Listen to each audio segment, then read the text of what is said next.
Hello everyone, I am Arpita Pal, your educator, and I welcome you all to another lesson in which we are discussing about the various important topics of world history. Till now, we have dealt with some of the important topics, and in this lesson also we will be discussing about further topics. But before beginning, I need to announce something very important.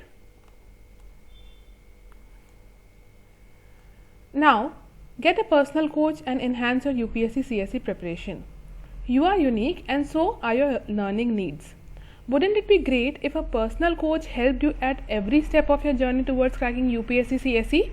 It's possible with Unacademy Iconic subscription.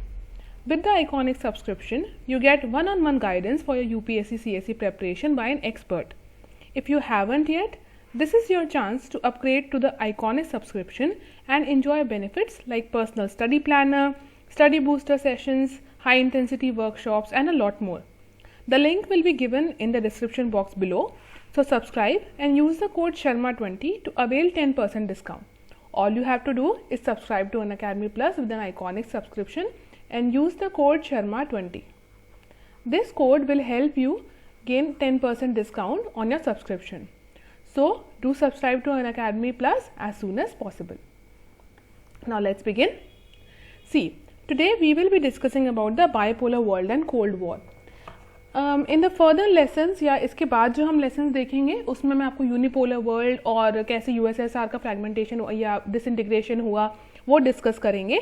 इस lesson में हम देखेंगे कि bipolar world क्या था या फिर what do you mean by the third world countries और बाइपोलर वर्ल्ड, और कोल्ड वॉर ही क्यों थी, एक एक्चुअल वॉर क्यों नहीं हुई और इसको सिर्फ एक कोल्ड वॉर क्यों कहा गया. Was it an actual war between the two superpowers or what, or could it have been converted into a hot war? तो एक वॉर हो सकती थी, सुपर पावर्स कौन कौन से थे, बाइपोलर वर्ल्ड ही क्यों कहा गया, ये सब हम लोग इस लेसन में डिस्कस करेंगे. और सी कोल्ड वॉर का एरा कहा जाता है 1947 से 1989 से 1999 तक, या फिर आप ये कह सकते हैं 1947 से लेके 1991 तक का जो टाइम है उसको कोल्ड वॉर का एरा कहते हैं. कुछ लोग 1989 तक कहते हैं, कुछ 1991 तक कहते हैं. अब ये जो एरा था यहाँ पर जियोपॉलिटिकल टेंशन बहुत ज़्यादा थी. जियोपॉलिटिकल टेंशन का मतलब है कि दो पावर ब्लॉक्स बन गए थे और वो जो पावर ब्लॉक्स थे वो अपने अपने एरिया, अपना जो जियोपॉलिटिक्स थी उसको लेकर या उनके एरिया में जो भी इंस्टेबिलिटी थी या फिर जो भी पॉलिटिकल सिचुएशन थी उसको लेकर उन दो पावर्स में बहुत ज़्यादा टेंशन थी. वो एरा था. इस दौरान ही जो वर्ल्ड था वो दो ब्लॉक्स में डिवाइड हो गया था, ईस्टर्न एंड वेस्टर्न ब्लॉक. अब अगर ईस्टर्न ब्लॉक की बात करें तो यहाँ पर ईस्टर्न ब्लॉक में था Soviet Union and the satellite states, जबकि अगर वेस्टर्न ब्लॉक की बात करें it was USA and the NATO allies. Now what were the satellite states? Satellite states जैसे Poland, Hungary, Germany, These were the satellite states along with the Soviet Union. तो इन states ने और Soviet union ने मिलकर eastern block बना लिया था, जबकि यूएसए और NATO allies North Atlantic Treaty Organization था. क्यों बना था, किस किस ने बनाया था, इसकी आपको मैं आगे ब्रीफिंग दूंगी. NATO basically was formed by USA और ये ग्रुप ऑफ ये कंट्रीज का ग्रुप था. क्यों बना था, इसके क्या ऑब्जेक्टिव थे वो हम आगे डिस्कस करेंगे. नाटो अलाइज में कौन कौन से कंट्रीज आते थे? For example UK, France and various others like Italy, etc. So the allies of USA and its allies were the NATO countries. So NATO allies और USA ने मिलकर वेस्टर्न ब्लॉक बना लिया था और सोवियत यूनियन और सैटेलाइट स्टेट्स ने मिलकर ईस्टर्न ब्लॉक बना लिया था. इन दो पावर ब्लॉक्स के बीच में एक बेसिकली एक कॉन्फ्लिक्ट की सिचुएशन थी. बट ये जो कॉन्फ्लिक्ट था ये कोई डायरेक्ट कॉन्फ्लिक्ट नहीं था. ऐसा नहीं था कि भाई दो पावर ब्लॉक्स बन गए हैं, suppose this is USSR and this is USA, ये दो पावर ब्लॉक्स थे पर इनके बीच में कोई डायरेक्ट कॉन्फ्लिक्ट नहीं था. जो कॉन्फ्लिक्ट था वो एक कोल्ड वॉर जैसा था. कोल्ड वॉर की सिचुएशन होती है जब एक्चुअली कोई वॉर नहीं है पर एक वॉर लाइक सिचुएशन है कि हो सकता है कभी भी वॉर हो जाए. सीरीज ऑफ प्रॉक्सी वॉर्स होती थी. प्रॉक्सी वॉर्स का क्या मतलब है कि एक्चुअली जो कंट्री है उसकी आर्मी या फिर वो कंट्री की जो लीडरशिप है वो कोई वॉर फाइट नहीं कर रही है, पर ऐसा लग रहा है कि इन दो कंट्रीज के बीच में टेंशन डेफिनेटली है, जियोपॉलिटिकल टेंशन है और वॉर कभी भी हो सकती है. जैसे अभी की अगर आप सिचुएशन देखें, इंडिया चाइना के बीच में इस तरह की सिमिलर सिचुएशन है. उसको हम एकदम कोल्ड वॉर नहीं कह सकते पर सिचुएशन कुछ इस तरह की ही है, टेंशन दो कंट्रीज़ के बीच में बहुत ज़्यादा है और वॉर लाइक सिचुएशन डेवलप हो चुकी है।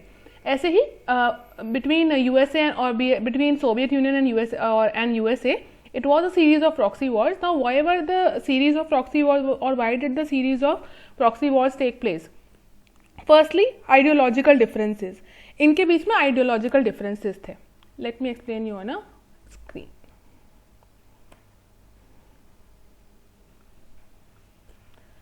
First point is the ideological differences.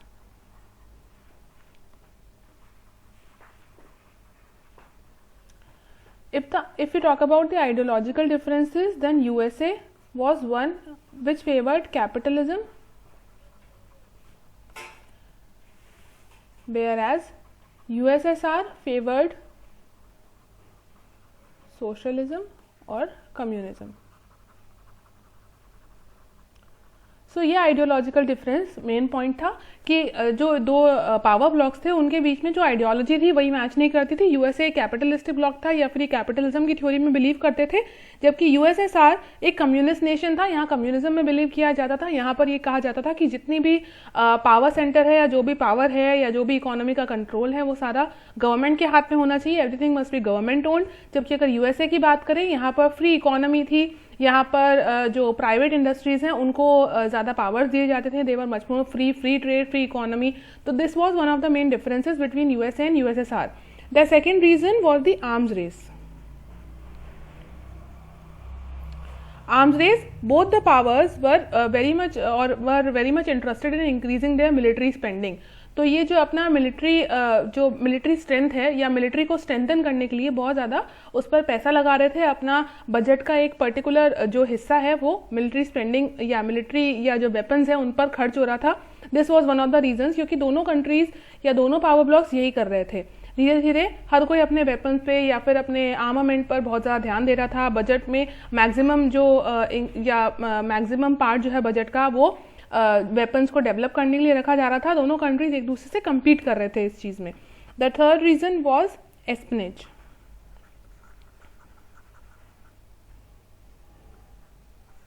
एस्पिनेज means ये कहा जा रहा था कि दोनों कंट्रीज एक दूसरे पर नज़र रखवा रही हैं, या फिर स्पाई सिस्टम था जो दोनों का वो इस तरह का था कि दोनों कंट्रीज एक दूसरे की जासूसी करा रही हैं। दोनों ने एक दूसरे को ये अक्यूज़ किया था कि यूएसए जो है यूएसएसआर को अक्यूज़ कर रहा था कि ये जो यूएसएसआर है वो यूएसए पर वहाँ के लोगों पे स्पाई करवा रहा है या जासूसी करवा रहा है। Similar was and USA was accuse for the same by USSR. So this was also one of the reason. Another reason was psychological warfare.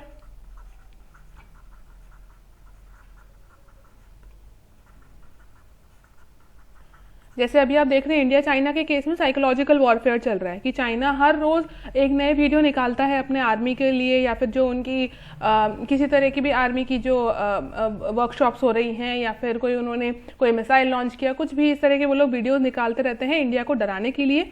ऐसा ही साइकोलॉजिकल वॉरफेयर उस ज़माने में दोनों कंट्रीज़ कर रहे थे, एक दूसरे की मिलिट्री स्ट्रेंथ दिखाने के लिए रोज़ नए नए वो लोग साइकोलॉजिकल टैक्टिक्स यूज़ करते थे दोनों कंट्रीज़ को डराने के लिए।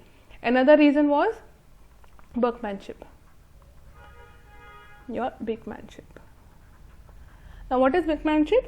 Bigmanship is basically taking the situation to war and then coming or then moving back, कि आप एक war like situation तक तो ले गए कि हाँ ठीक है बिल्कुल अब तो वॉर हो ही जाएगी, ऐसी सिचुएशन आ गई कि बस अब तो बस एक अनाउंसमेंट की देर है, और फिर आपने बैकआउट कर लिया। This is workmanship. जैसे अभी भी होता है, चाइना अभी रोज़ हम लोगों को या इंडिया को एक तरह से धमकी देता है कि एनी टाइम कभी भी वॉर हो सकती है and only an announcement is required, और बहुत इस तरह की चीज़ें की जाती हैं अभी भी साइकोलॉजिकल वॉरफेयर के थ्रू। यही चीज़ तब भी हो रही थी कि वॉर लाइक सिचुएशन तो क्रिएट कर दी जा रही थी और एकदम लास्ट मोमेंट पे बैकआउट करते जा रहे थे दोनों पावर्स। फॉर एग्जाम्पल अभी अगर नॉर्थ कोरिया की भी बात करें, नॉर्थ कोरिया भी सेम चीज़ करता है वर्ल्ड के साथ। जैसे वहाँ का जो तानाशाह है किम जोंग उन, वो भी यही करते हैं कि एक वॉर लाइक सिचुएशन तो क्रिएट कर देते हैं और फिर बैकआउट कर जाते हैं। ये सारे रीजंस थे जिसकी वजह से जो दोनों सुपर पावर्स हैं उनके बीच में डिफरेंसेस थे और प्रॉक्सी वॉर्स की सिचुएशन चल रही थी। Also both were nuclear weapon state, तो वो अपने न्यूक्लियर वेपन्स जो हैं उनको भी एक तरह से डिस्प्ले कर रहे थे पूरे वर्ल्ड के सामने। Both of them showed their power to the world. These were few of the reasons. Now the question arises, why did the cold war begin? ऐसा क्या हुआ कि कोल्ड वॉर की शुरुआत हो गई, या जो अच्छा खासा जो वर्ल्ड ऑर्डर चल रहा था उसमें दो या फिर बाइपोलर वर्ल्ड कैसे बन गया? At the time of Russian Revolution, this all started. Now you have to mention in the comment section, when did the Russian Revolution start? What was the time when Russian Revolution started? So at the time of Russian Revolution, Cold War हम कह सकते हैं कि तभी शुरुआत हो गई थी Cold War की.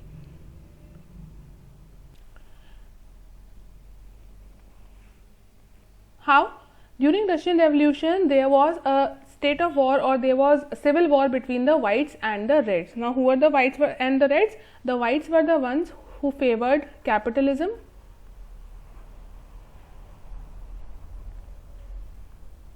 whereas the reds or the red army favored communism. Right तो सिविल वॉर की एक सिचुएशन हुई थी रशिया में, और उसी टाइम से हम कह सकते हैं कि तब से कोल्ड वॉर की या कोल्ड वॉर की शुरुआत हो गई थी. Also by 1922 USSR was established by Stalin, and in the post World War II era, Cold War actually began. Why did it begin? Because USA जो था वो इन्फ्लुएंस हो रहा था, या फिर यूएसए ने इन्फ्लुएंस किया फ्रांस, जर्मनी, जापान और कोरिया जैसे नेशंस को एक कैपिटलिस्ट नेशन बनने के लिए, जबकि यूएसएसआर जो था उसने क्या किया, ईस्टर्न यूरोप या फिर ईस्टर्न यूरोपियन नेशंस को अपनी तरफ करके उनको कम्युनिज्म स्प्रेड करने के लिए इन्फ्लुएंस किया. Also USSR used Europe or Eastern Europe as a buffer state. Buffer state I have already explained you before, that buffer state is one, suppose these are two nations, then if this nation is afraid that there is an external threat from this side, then it will create a buffer state. Buffer state is like कि अगर कोई भी हमला होता है तो इस country पे होगा, ना कि इस एक्चुअल या फिर इस मेजर रीजन पे. For example, Awadh was also used by Britishers as a buffer state against Russian invasion, while the Indian independence era, या फिर वो जब एरा चल रहा था जब ब्रिटिशर्स जब एक्सपैंड कर रहे थे इंडिया में अपनी टेरिटरीज को, तब वो अवध को एक बफर स्टेट की तरह यूज कर रहे थे. Similarly Eastern Europe were used as a buffer state by USSR as well. Also division of Europe took place into eastern and western part. Eastern Europe जो था वो, या जो यूरोप था वो भी दो पार्ट्स में डिवाइड हो गया था. जो ईस्टर्न यूरोप था वो यूएसएसआर के साथ अलाइन हो गया था, जबकि जो वेस्टर्न यूरोप था वो यूएसए के साथ अलाइन था. Now also there were a few policies adopted by USA, such as the Truman Doctrine or the Marshall Plan or the Containment Policy. For example, firstly we will be talking about the Truman Doctrine. अब Truman Doctrine क्या होता है कि उन countries को support करना जो कि कम्युनिज्म के अगेंस्ट हैं. जैसे मैंने आपको क्या बोला यहाँ पे कि यूएसए इन्फ्लुएंस कर रहा था फ्रांस, जर्मनी, जापान, कोरिया को. क्यों? क्योंकि ये कंट्रीज कम्युनिज्म के अगेंस्ट हो रही थी. तो यूएसए ने सोचा कि मैं उन कंट्रीज को सपोर्ट करता हूं जो ऑलरेडी कम्युनिज्म के अगेंस्ट है, तो वो कहीं ना कहीं मेरा ही फायदा होगा. Another plan was the Marshall plan. Marshall plan का मतलब है reconstruction of war torn Nations, कि जो भी ऐसे कंट्रीज हैं जिनके वर्ल्ड वॉर II के बाद या फिर कोई उन कंट्रीज में जहाँ वॉर हुई है, उनको मैं उनके रिकंस्ट्रक्शन का जिम्मा मैं लेता हूँ. तो यूएसए ने कहा कि नहीं, आपके रिकंस्ट्रक्शन, आपकी कंट्री में बहुत ज़्यादा हताहत हुआ है, जान माल का नुकसान हुआ है, जो इंफ्रास्ट्रक्चर है उसको मैं डेवलप करवाता हूँ, या फिर मैं आपकी कंट्री में डेवलपमेंट करता हूँ, इकोनॉमिक डेवलपमेंट भी होगा तो सोशल डेवलपमेंट भी होगा. This was the Marshall plan. जैसे आजकल चाइना करता है. चाइना क्या करता है, वॉर टॉर्न नेशंस की तो खैर वो अलग बात हो गई, बट चाइना ने जैसे अगर देखें श्रीलंका में जो पोर्ट्स हैं वो लीज पर लिए हुए हैं. This is just a reference, मतलब एक्चुअली एक सिमिलर पैटर्न नहीं है, सिमिलर प्लान नहीं है Marshall plan, but it is a form of Marshall plan. तो मार्शल प्लान में क्या होता था कि जो भी वॉर टॉर्न नेशंस होते थे उनको यूएसए रिकंस्ट्रक्ट कराने का जिम्मा अपने ऊपर लेता था. Then containment policy was like कि अब यूएसए को दिख गया था कि जो कम्युनिज्म है वो बहुत सारी कंट्रीज तक स्प्रेड हो रहा है. जैसे रशिया तक तो फैल ही गया है, कहीं ये बाकी यूरोप में या वेस्टर्न यूरोप तक नहीं आ जाए, या फिर इंडिया और ऑस्ट्रेलिया जैसी कंट्रीज में नहीं आ जाए, तो कहीं ना कहीं हमें उसे स्प्रेड होने से रोकना होगा, उसका एक्सपेंशन हमें प्रिवेंट करना होगा. So it tried and formulated a containment policy. Containment policy के थ्रू एक आयरन कर्टेन रेज कर दिया गया, जिससे क्या हुआ कि जितने भी बाकी जो नेशंस हैं, जैसे इंडिया है, ऑस्ट्रेलिया है, वहां तक किसी भी तरह से जो कम्युनिज्म की जो थ्योरी है वो उन कंट्रीज को इन्फ्लुएंस ना कर पाए. These were the few policies adopted by USA. अब ऐसे क्या क्या इवेंट्स हुए which led to cold war? Firstly, the Berlin blockade, then establishment of NATO. I've already told you that I explained the establishment of NATO here. Then the expansion of nuclear weapons, then MAD policy or mutually assured destruction, Korean wars, the escalation during Korean Wars, non-aligned movement, and then emergence of the three world order. Now, what was the Berlin blockade? See, Berlin blockade का क्या मतलब था कि USSR ने, now let me explain you on a wide screen.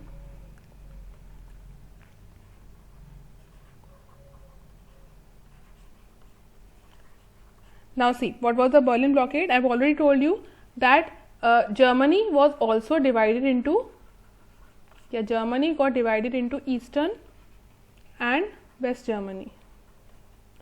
East और waste Germany, Germany को भी दो पार्ट्स में डिवाइड कर दिया गया था, ईस्ट और वेस्ट, या फिर eastern Germany and western Germany में.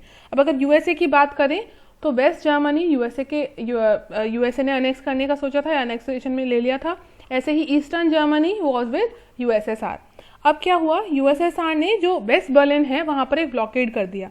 कैसे कि जितना भी सप्लाई रूट्स थे उनको क्लोज कर दिया. Suppose these were the supply routes, तो यहाँ पर एक ब्लॉकेड क्रिएट कर दिया यूएसएसआर ने कि किसी भी तरह से यहाँ पर जो सप्लाई है गुड्स की वो यहाँ पर नहीं हो पाए. बट यूएस ने क्या किया, यूनाइटेड स्टेट्स ऑफ अमेरिका ने एरियल सप्लाई शुरू कर दी. उन्होंने कहा ठीक है, अगर हम लैंड रूट नहीं यूज कर सकते, we'll use the air route, and hence उन्होंने एयर सप्लाई शुरू कर दी because it was definitely technologically quite developed country.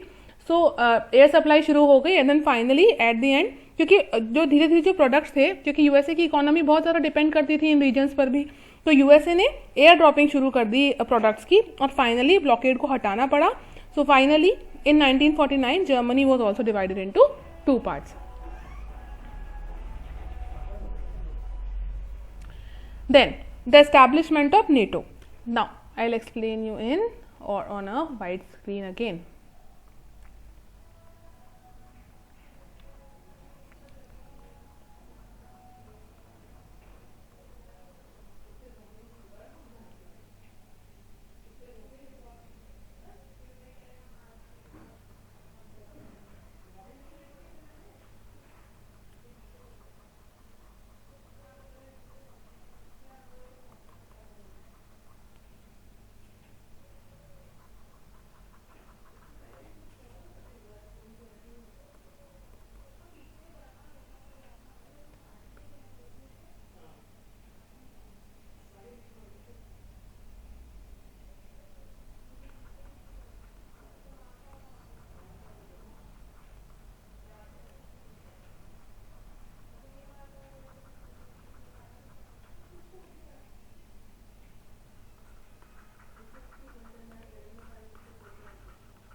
Now see, what was NATO? NATO was North Atlantic Treaty Organization.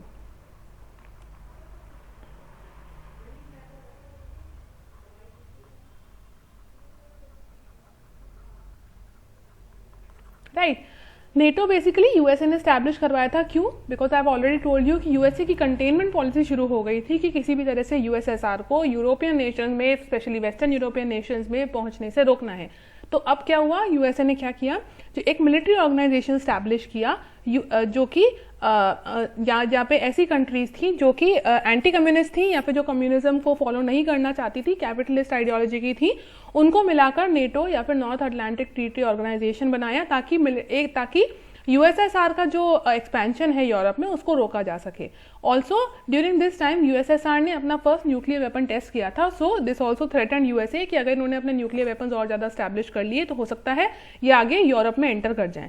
That is why a military organization was established to prevent the entry of USSR in Europe. क्योंकि China भी already communist party के अंदर या फिर influence में आ गया था, तो कम्युनिस्ट रूल वहां पर भी स्टैब्लिश हो रहा था. Thus a NATO या फिर a military organization was set up by USA. Then nuclear weapons जो दोनों कंट्रीज थे, उन्होंने कहा कि हम लोग तो अपने न्यूक्लियर वेपन्स को डेटरेंट की तरह यूज कर रहे हैं कि कल को कोई कंट्री हमारे ऊपर हमला ना कर दे. So nuclear weapons were being used as a deterrent. Then mutually assured destruction. Now see, nuclear weapons अगर दोनों कंट्रीज उस वक्त अगर अपने अपने न्यूक्लियर वेपन्स यूज कर लेते या फिर न्यूक्लियर वॉर हो जाती तो एक अनिहिलेशन ऑफ ह्यूमन रेस हो जाता, अनिहिलेशन और एक्सटेंशन ऑफ ह्यूमन रेस हो जाता कि पूरा वर्ल्ड है वो खत्म हो जाता. तो उन्होंने कहा कि हम सिर्फ इसको डेटरेंट की तरह यूज कर रहे हैं. तो ये भी एक तरह का एक fuel, it added fuel to the fire of the events which led to the cold war. Then Korean Wars which took place from 1950 to 53 or between 1950 to 1953. Basically south Korea और नॉर्थ कोरिया के बीच में जो line है that is the 38th parallel.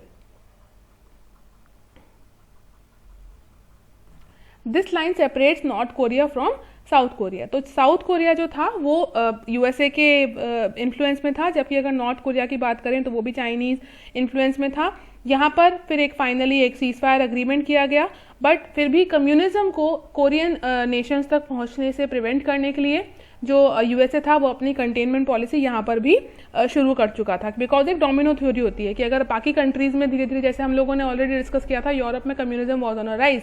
सो ये हो सकता था कि नॉर्थ कोरिया तक भी कम्युनिज्म की जो थ्योरी है या कम्युनिज्म की जो फिलॉसफी है वो आ जाती. तो उसको प्रिवेंट करने के लिए बहुत ज़्यादा जो कंटेनमेंट पॉलिसी है यूएसए ने वो अपनी यूज़ की. अब 1950s में क्या हुआ, एस्केलेशन हो गया. कैसे? 1953 में जो रशियन रूलर थे Stalin, he died and USSR came under the leadership of Nikita Khrushchev. Also USA came under the leadership of Eisenhower. सो अब यहाँ पर जो दोनों कंट्रीज थी, दोनों सुपर पावर्स थे, उनकी लीडरशिप चेंज हो गई. तो धीरे धीरे ये भी इवेंट चेंज होगा. बिकॉज अगर लीडरशिप चेंज हुई है तो ये भी पॉसिबल है कि दोनों की आइडियोलॉजी भी डिफर करे. देन वॉर्सो पैक्ट या फिर बहुत सारे पैक्ट साइन हुए जो कि प्रिवेंट कर रहे थे दूसरे कंट्री को उसके एक्सपेंशनिस्ट पॉलिसीज से. Then finally non aligned movement ये भी आया, जहाँ पर जो इंडिया जैसी कंट्रीज हैं उन्होंने कहा कि हम किसी एक सुपर पावर के साथ अलाइन नहीं करेंगे, वी विल रिमेन न्यूट्रल. हम लोग ना यूएसएसआर के साथ हैं ना यूएसए के साथ हैं, हम लोग न्यूट्रल हैं. So India also join the non aligned movement, जहाँ पर कुछ कंट्रीज थी जो कि दोनों ही सुपर पावर्स के साथ अलाइन नहीं कर रही थी. Finally, the emergence of Three World Order took place between 1947 to 1991. Three World Order क्या था? ऐसी कंट्रीज थी जो कि किसी के भी साथ अलाइन नहीं कर रही थी, वो थर्ड वर्ल्ड कंट्रीज कही जाती थी. जैसे अगर इंडिया की बात करें, that was the third world country. अब 1950s में क्या हुआ, एक U2 प्लेन इंसिडेंट हुआ. U2 प्लेन इंसिडेंट क्या हुआ था, जैसे ये कहा गया था U2 प्लेन इंसिडेंट में कि जो पायलट हैं जो कि यूएसएसआर का एक प्लेन कैरी कर रहे थे या प्लेन जो लेके जा रहे थे, उनके ऊपर हमला किया गया था, उस प्लेन को गिरा दिया गया था. ये एक इंसिडेंट था. फिर अब इसी रीजन की वजह से 1960 में जो पेरिस समिट होने वाला था, निकिता क्रुशेव ने उसको अटेंड करने से मना कर दिया because of the U2 plane incident. फाइनली 1961 में बर्लिन वॉल जो थी, जैसे हम लोग ऑलरेडी डिस्कस कर चुके हैं, ईस्टर्न और वेस्टर्न जर्मनी में ऑलरेडी डिवीजन हो चुका था, पार्टीशन हो चुका था. बर्लिन वॉल का कंस्ट्रक्शन शुरू कर दिया गया वेस्ट बर्लिन में. एंड 1962 में क्यूबन मिसाइल क्राइसिस भी हो गई थी. क्यूबन मिसाइल क्राइसिस क्या हुई थी कि क्यूबा जो था वो वहाँ पर, या फिर अगर बात करें कि 1959 में क्यूबा में कम्युनिस्ट रेवोल्यूशन आ गया था और जिनके लीडर थे फिडेल कास्ट्रो. एक कम्युनिस्ट मूवमेंट या कम्युनिस्ट रेवोल्यूशन हो गया था क्यूबा में. और फाइनली क्योंकि क्यूबा जो यूएसए के पास था, या फिर जो जियोपॉलिटिकल जो सिचुएशन थी उस पर ऐसी थी कि यूएसए और क्यूबा जो क्योंकि दोनों आसपास थे, तो यूएसएसआर ने क्या किया, अपनी बैलिस्टिक मिसाइल्स को क्यूबा में पोजीशन करना शुरू कर दिया. This threatened USA. सो इसीलिए Cuba was blockaded by USA because USSR tried to position its ballistic missile. जैसे आज भी होता है कि बहुत सारे कंट्रीज हैं जो दूसरे कंट्रीज में अपनी मिसाइल्स या फिर अपने जो न्यूक्लियर वेपन्स हैं वो वहाँ पे पोजीशन करते हैं. यूएसएसआर भी उस वक्त यही कर रहा था क्योंकि क्यूबा यूएसए के पास था. अगर जोग्राफिकल लोकेशन देखें तो यूएसए के पास था, यूएसए के इन्फ्लुएंस में भी था. तो इसलिए यूएसएसआर ने अपनी जो मिसाइल्स हैं उनको क्यूबा में पोजीशन करना शुरू किया था. और ये क्योंकि यूएसए को पसंद नहीं आया, उन्होंने क्यूबा का ब्लॉकेड शुरू कर दिया. फाइनली यूएसए वर्सेस यूएसएसआर एक तरह के एक कोल्ड वॉर सिचुएशन बहुत ज़्यादा अराइज हो गई. But finally the war which could have taken place, it did not take place. Finally जो वॉर थी वो टल गई, एक हॉट वॉर नहीं हुई, एक कोल्ड वॉर का सिचुएशन तब भी जारी रही. फाइनली 1970s से डी एस्केलेशन शुरू हो गया because of US PM Nixon's visit to China. एक सॉल्ट ट्रीटी साइन की गई. जो यूएस के प्राइम मिनिस्टर थे यूनाइटेड स्टेट्स के, निक्सन, उन्होंने एक सॉल्ट ट्रीटी साइन की, स्ट्रैटेजिक आर्म लिमिटेशन टॉक्स. यहाँ पर कहा गया कि हम जो आर्म्स रेस है उसमें कहीं ना कहीं हम लिमिटेशन लाएंगे या फिर हम लिमिट करेंगे अपने जो वेपन्स हैं उनकी टेस्टिंग को. ये 1973 में साइन की गई. And finally by 1979 US troops were sent to Afghanistan.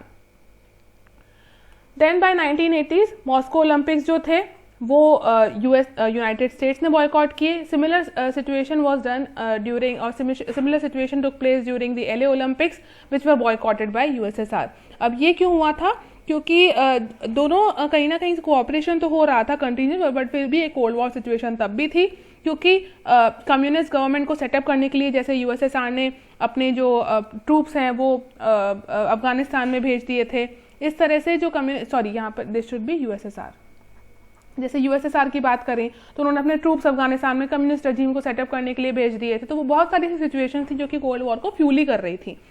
1983 में फिर एक मिलिट्री एक्सरसाइज भी हुई जिसमें कहा गया कि जो साउथ कोरियन प्लेन है उसको यूएसएसआर ने शॉट डाउन कर दिया है। फाइनली इन 1985 जो मिखाइल गोर्बाचेव थे, जो जनरल सेक्रेटरी, जो नए अपॉइंट हुए थे जनरल सेक्रेटरी ऑफ यूएसएसआर, उन्होंने सोचा कि अब मैं थोड़े रिफॉर्म्स लाता हूं, क्योंकि अल्टीमेटली कोल्ड वॉर की सिचुएशन जो हो रही है उससे किसी को फायदा नहीं हो रहा है और यूएसएसआर को भी बिल्कुल फायदा नहीं हो रहा है, तो इसलिए बेटर है कि रिफॉर्म्स लाए जाए और सिचुएशन को कर्टेल किया जाए। So by the reforms of Gorbachev, various economic and social development economic and social development took place in USSR and he tried to revive the communist economy, क्योंकि सब जो USSR थे, यूएसए थे, specially USSR, वो अपने nuclear weapons testing में या फिर एक आर्म्स रेस में अपना सारा का सारा पैसा या अपना जो सारा बजट है वो उस आर्मामेंट में ही लगाए जा रहे थे। अब क्योंकि अब सारा पैसा आप आर्मामेंट में लगा देंगे, अपना बजट का जो एक मैक्सिमम हिस्सा है आप आर्मामेंट में लगा देंगे, तो कंट्री के लिए, कंट्री के इकोनॉमिक डेवलपमेंट के लिए आपके पास डेफिनेटली रेवेन्यू कहाँ से आएगा। सो some reforms were initiated by Mikhail Gorbachev. He tried to revive the communist economy, but his efforts also could not save USSR from being dissolved. Finally, in 1991, the dissolution of USSR or the disintegration of USSR took place into different countries. Right? So, I hope I have made my point clear in the lesson. If you have any query, do mention in the comment section. Thank you.